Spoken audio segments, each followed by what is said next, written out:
Good morning students.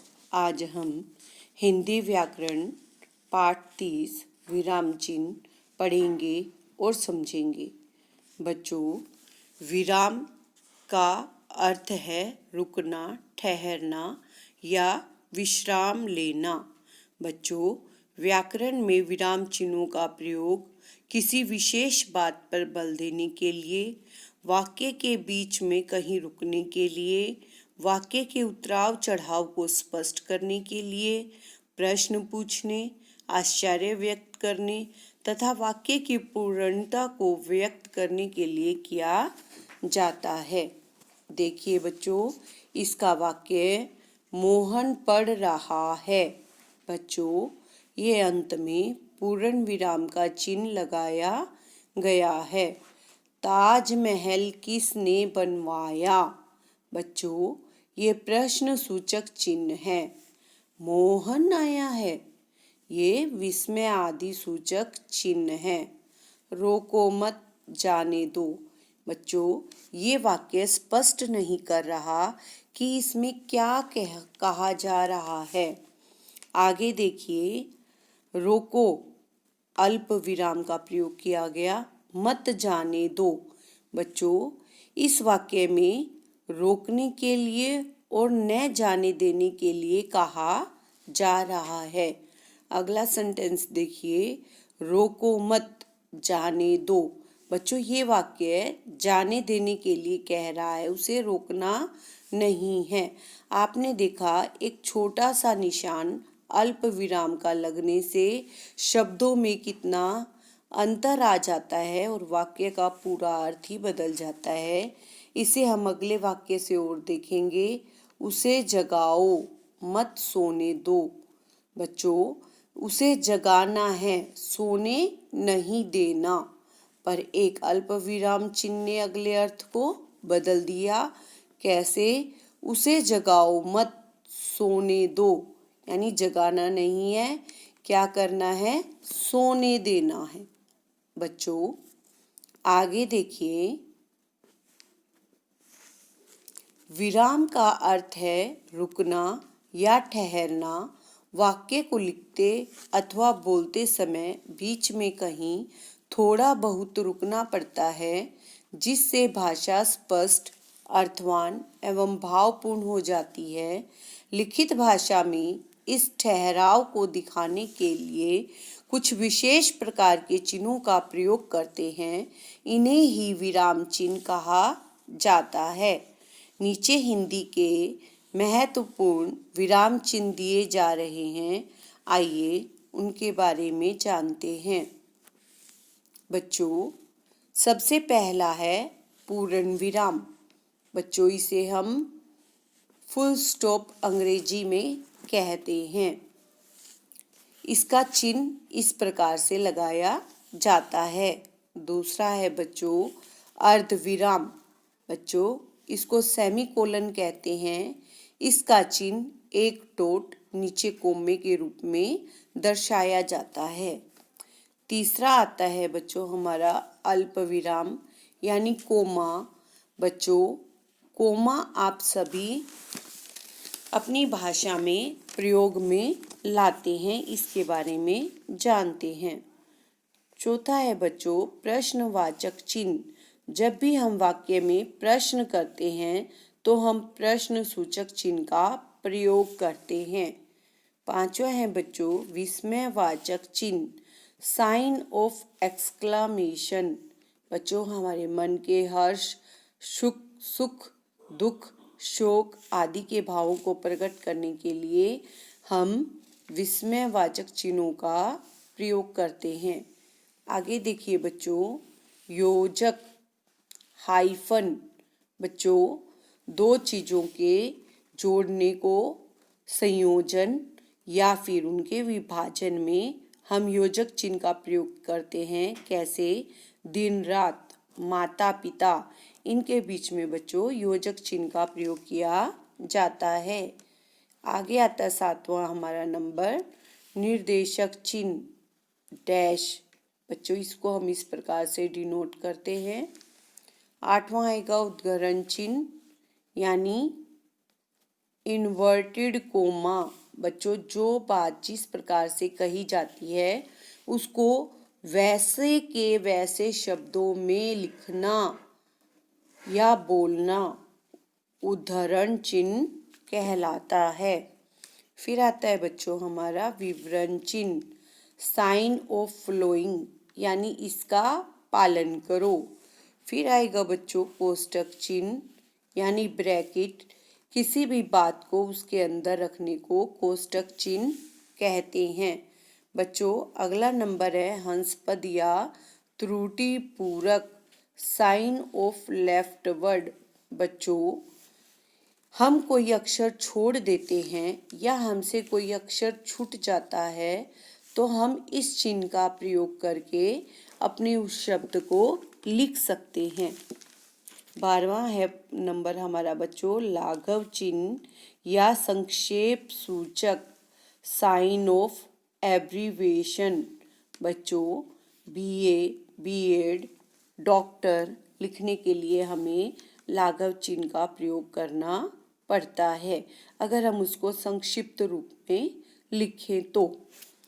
13वां point आएगा बच्चों हमारा उपविराम या सांकेतिक चिन्ह।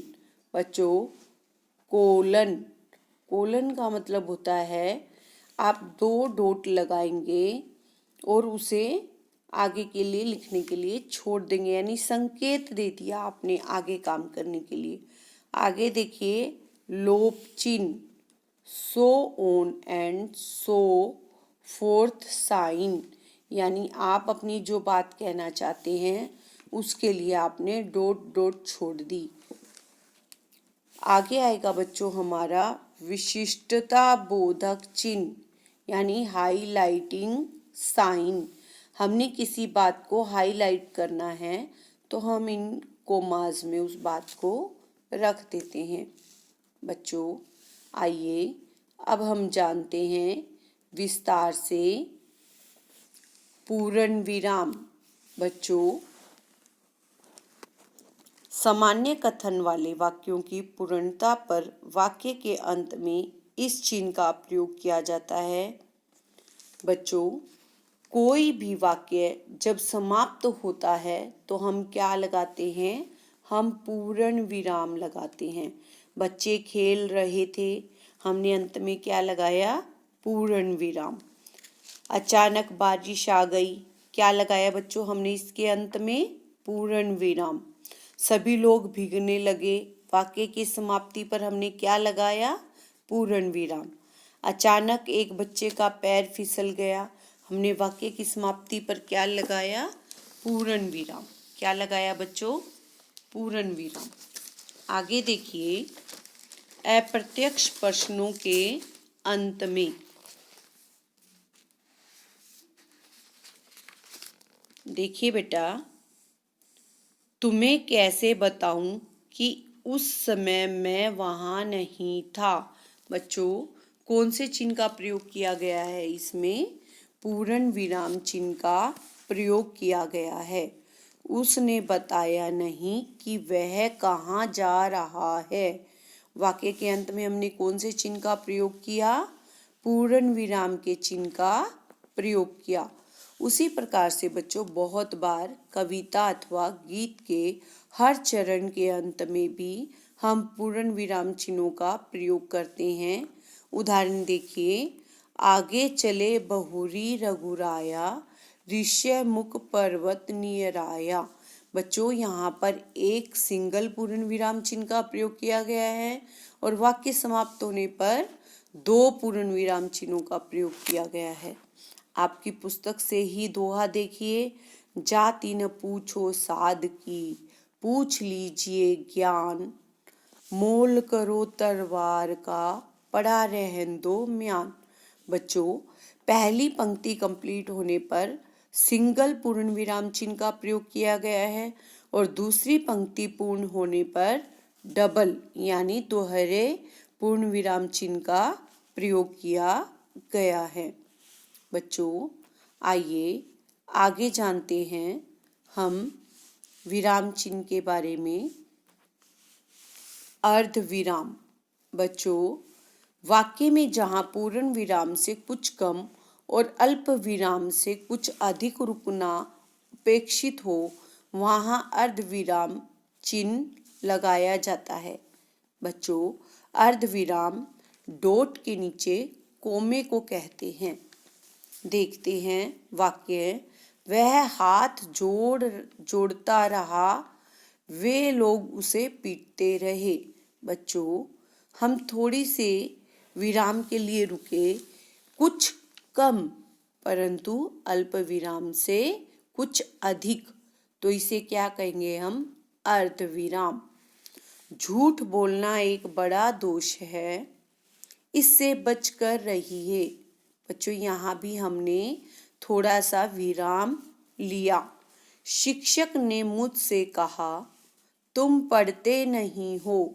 बच्चों, यहाँ भी हमने अर्धविराम लिया, यानी पूर्ण विराम से कुछ कम और अल्प विराम से कुछ अधिक रुक के हम यहाँ पर आगे देखिए बच्चों, अल्प विराम। बच्चों, अल्प विराम क्या होता है? वाक्य के बीच में जब अर्ध विराम की तुलना में कुछ कम समय के लिए रुका जाता है, तब अल्प विराम चिन्ह का प्रयोग किया जाता है। बच्चों, अल्प विराम चिन्ह का प्रयोग निम्नलिखित स्थितियों में होता है। किसको कहते हैं? कोमा को कहते हैं अल्प विराम चिन्ह। बच्चों, ये कहाँ कहाँ प्रयोग में आता है, उसकी दशा देखिए। एक ही जगह प्रयुक्त एक से शब्दों या वाक्यों को अलग अलग करने के लिए। उषा कोमा, पुष्पा कोमा, आशा और निशा चारों सगी बहनें हैं। बच्चों, यहाँ पर 4 बहनों के नाम दिए गए हैं, उनको अलग दिखाने के लिए कोमे का प्रयोग किया गया है, जिसे हम हिंदी में अल्प विराम कहते हैं। बच्चों, आगे देखते हैं।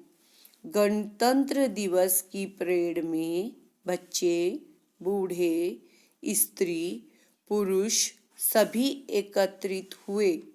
बच्चों, यहाँ हमने देखा बच्चे के बाद कोमा, बूढ़े के बाद कोमा, स्त्री के बाद कोमा, यानी अल्प विराम चिन्ह का प्रयोग किया गया है। आगे देखिए बेटा, समाज में भले बुरे, धनी निर्धन, छोटे बड़े सभी प्रकार के लोग हैं। बच्चों, यहाँ भी अल्प विराम चिन्ह का प्रयोग किया गया है। आगे देखिए, उपवाक्यों को अलग अलग करने के लिए। उपवाक्य क्या होते हैं बच्चों? एक ही वाक्य में जब 2 वाक्य आ जाते हैं तो उनको अलग अलग दिखाने के लिए भी हम अल्प विराम चिन्ह का प्रयोग करते हैं। कैसे?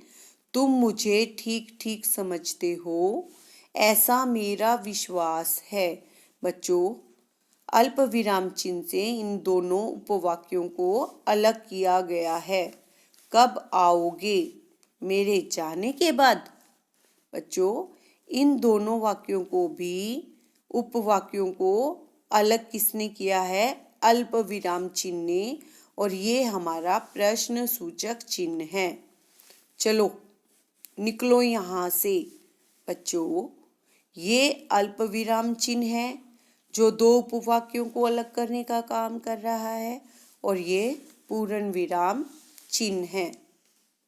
आइए आगे देखते हैं। बच्चों, उपाधियों में अलगाव दिखाने के लिए भी अल्प विराम चिन्ह का प्रयोग किया जाता है। BA अल्प विराम चिन्ह, MA अल्प विराम चिन्ह, PhD पूर्ण विराम, BSc अल्प विराम चिन्ह, MSc अल्प विराम चिन्ह, PhD अल्प विराम चिन्ह, DLitt पूर्ण विराम, BA अल्प विराम चिन्ह, B.Ed पूर्ण विराम चिन्ह। बच्चों, आगे देखते हैं। वह, तब, यह, तो के स्थान पर। देखिए बच्चों, उदाहरण, जब वह आया तो मैं जाग रहा था। यहाँ पर तो के स्थान पर क्या लगाया गया? अल्प विराम चिन्ह। जब मेरा मित्र घर आया तब मैं सो रहा था। बच्चों, यहाँ पर तब के स्थान पर क्या लगाया गया? अल्प विराम चिन्ह। आपने जो उपहार मुझे भेजा था वह मुझे मिल गया। बच्चों, यहाँ पर वह शब्द के लिए अल्प विराम चिन्ह का प्रयोग किया गया। इसी प्रकार से हम आगे देखेंगे संबोधन को शेष वाक्य से अलग करने के लिए भी अल्प विराम चिन्हों का प्रयोग किया जाता है। उदाहरण देखिए, सुनो भाइयों, अल्प विराम चिन्ह, मेरी बात सुनो, पूर्ण विराम। मित्रों, संबोधन को दूसरे वाक्य से अलग कर दिया किसने? अल्प विराम चिन्ह ने। अब देश पर मर मिटने का समय आ गया है, पूर्ण विराम। भाइयों और बहनों, संबोधन को शेष वाक्य से अलग कर दिया किसने? अल्प विराम चिन्ह ने। भाइयों और बहनों, हमें ही वोट दीजिए, पूर्ण विराम। बच्चों, आपने जाना अल्प विराम के बारे में। आइए आगे जानते हैं पता और दिनांक लिखते समय अल्प विराम चिन्हों का प्रयोग किस प्रकार से करते हैं। 187H। बच्चों, अल्प विराम चिन्ह, प्रथम तल अल्प विराम चिन्ह, जीवन नगर। ये बच्चों पता लिखते समय हम कोमा का प्रयोग लगाते हैं जिसे हम अल्प विराम चिन्ह कहते हैं। इसी प्रकार से दिनांक लिखते समय भी हम अल्प विराम चिन्ह का प्रयोग करते हैं। 16 फरवरी अल्प विराम चिन्ह, सन 1920 या सन 2020। इसी प्रकार से देखिए, केनरा बैंक के सामने अल्प विराम चिन्ह, सेक्टर 26 अल्प विराम चिन्ह, नोएडा अल्प विराम चिन्ह, गौतम बुद्ध नगर पूर्ण विराम। बच्चों, आपने जाना अल्प विराम का कहाँ कहाँ पर प्रयोग करते हैं। आगे और देखिए अल्प विराम का ही प्रयोग। उद्धरण चिन्ह के पूर्व में माता जी बोली। बच्चों, अल्प विराम चिन्ह, मैं आपके साथ नहीं रहूंगी, पूर्ण विराम। बच्चों, ये ऊपर जो है ये उद्धरण चिन्ह है, इनसे पहले हमने अल्प विराम चिन्ह लगाया है। मैंने उसे पुकार कर कहा, अल्प विराम चिन्ह, कल मत आना, पूर्ण विराम। और ये ऊपर हमने उद्धरण चिन्ह लगाए हैं। उद्धरण चिन्ह से पहले हमने किसका प्रयोग किया बच्चों? अल्प विराम चिन्ह का। किसका प्रयोग किया? अल्प विराम चिन्ह का। हाँ और नहीं के बाद बच्चों नहीं अल्प विराम चिन्ह का प्रयोग किया जाता है। मैं नहीं चल सकता, पूर्ण विराम। हाँ अल्प विराम चिन्ह, हम अब यहाँ नहीं रुकेंगे, पूर्ण विराम चिन्ह। जी हाँ अल्प विराम चिन्ह, मैं भी आपके साथ चलूँगा, पूर्ण विराम का चिन्ह लगाया जाता है। इसी प्रकार से आगे देखिए बेटा, शब्द युग्मों को अलग अलग करने के लिए भी अल्प विराम चिन्ह का प्रयोग किया जाता है। पहला शब्द युग्म है हानि लाभ, अल्प विराम चिन्ह, जीवन मरण, अल्प विराम चिन्ह, यश अपयश, सब विधि हाथ, पूर्ण विराम। इसी प्रकार से बच्चों आगे देखिए, पाप पुण्य, अल्प विराम चिन्ह, सच झूठ, अल्प विराम चिन्ह, बेईमानी और ईमानदारी, ये सब सामाजिक मूल्य हैं, पूर्ण विराम। इसी के साथ बच्चों हमने इकहरा उद्धरण चिन्ह लगाया है, यानी हम इस बात पर बल देना चाहते हैं। आगे देखिए बच्चों, प्रश्नवाचक चिन्ह, जिस वाक्य के द्वारा स्पष्ट रूप से प्रश्न पूछा गया हो उसके समाप्त होने पर प्रश्नवाचक चिन्ह का प्रयोग किया जाता है। जैसे उदाहरण देखिए, आप कहाँ जा रहे हैं? बच्चों, ये प्रश्नवाचक चिन्ह है। आपको क्या चाहिए? ये प्रश्नवाचक चिन्ह है। वह क्यों नहीं आया? ये प्रश्नवाचक चिन्ह है। तुम कहाँ जा रहे हो? बच्चों, ये प्रश्न किया गया है। अंत में हमने क्या लगाया? प्रश्नवाचक चिन्ह। आपने उसे क्यों बुलाया? बच्चों, प्रश्न पूछने पर आखिरी में हम क्या लगाएंगे? प्रश्नवाचक चिन्ह। बच्चों, बाकी का आपका पाठ हम अगले भाग में करेंगे। धन्यवाद।